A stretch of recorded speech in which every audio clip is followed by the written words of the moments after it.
Hey, what's happening, guys? So, last video we did an update on how the G3258 R7240 rig was running, and I said at the end of the video I would upgrade it to a 4690K.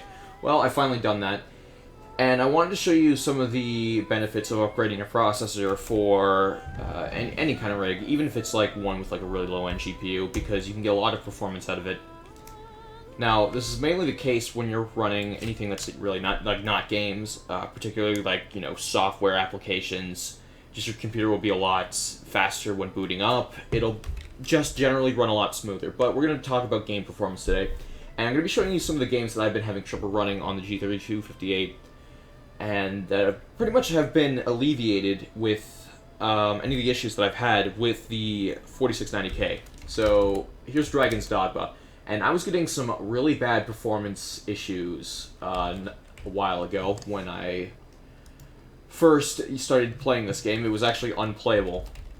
So we have everything pretty much on low except for distance scaling so that we don't have too much pop-in. Alright, let's load it up. Now, on the G3258, I was pretty much having unplayable frame rates. I was getting, between, it would go from 20 to 30 to 50 to 10, all within, 5 seconds of each other. It was kind of ridiculous. And now, it's a lot better. Now again, this is with distance scaling and medium. If you turn this down, you'll probably get the 50s at all times, usually. Of course, there are dips. And something to bear in mind, this is still going to run way better than the console version, alright? Way, way, way better. Like, that version ran at 27 frames per second. Maybe not as much pop-in, but it was pretty much the same texture qualities, if I could recall that. Although, not as many flickering shadows. But if you're not, if you're okay with what you see, you're still going to get a great action RPG playing at a good frame rate. Now, in towns, it'll be a little bit better. In bigger battles, I just generally have not seen anything drop below 40 too much, to low 30s. It's not going to get that bad where it's, slowing down consistently. Unless there's a couple of parts of the game where I'm not aware of that really take their toll. But generally for the open areas, which is where you're going to be spending, and I guarantee you on this, the majority of the time playing the game, because there's a lot of running, there's a lot of moving around in this game, you're going to be seeing these frame rates most of the time. But yeah, Dragon's Dogma is now perfectly playable. Again, we're going to be dealing with from now on until we upgrade the GPU, which I plan on doing.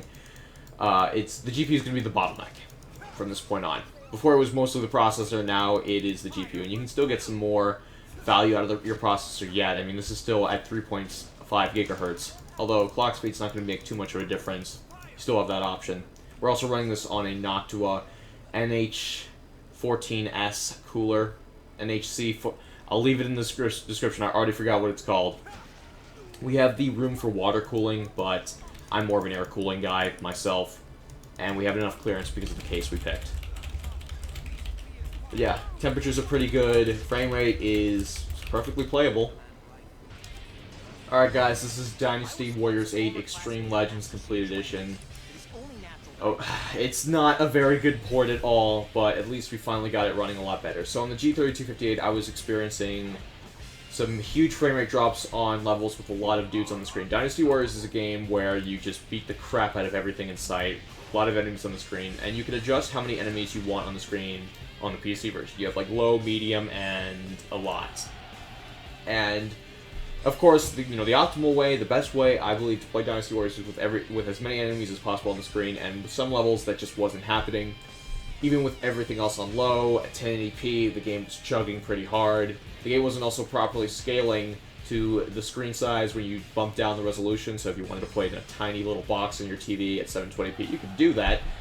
But it wouldn't help the frame rate too much, and it looked like crap when you tried to play it, because you could barely see anything. Even with everything on low, everything looked like PS1 level model quality. I'm not kidding when I say that the game is almost, comparable to Metal Gear Solid 1. And there's still some issues here and there with the performances. It's not a very good port at all. It's mostly the PS3 version with some PS4 enhancements here and there. They didn't port the PS4 version. God knows why. Controller support sucks, but hey, if you can get it working, it's still fun. And with the 4690K, it's doing a lot better.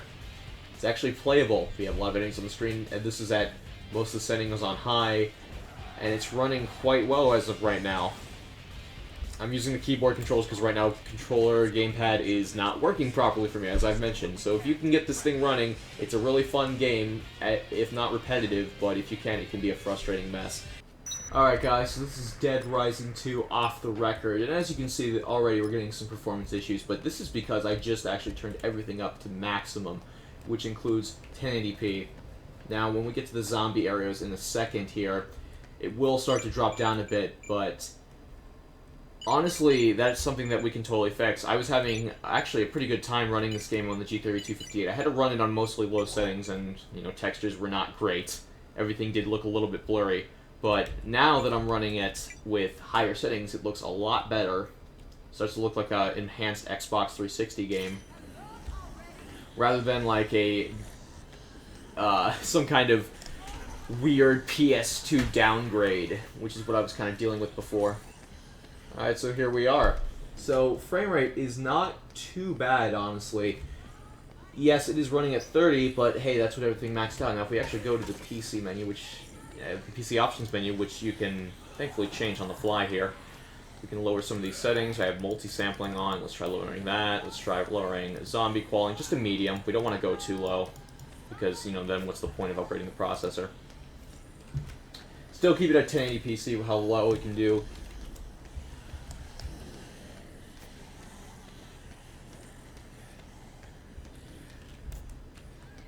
Not too bad. Got about a 15 frame bonus there.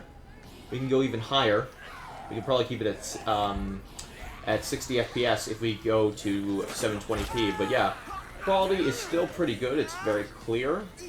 It's not half bad, actually.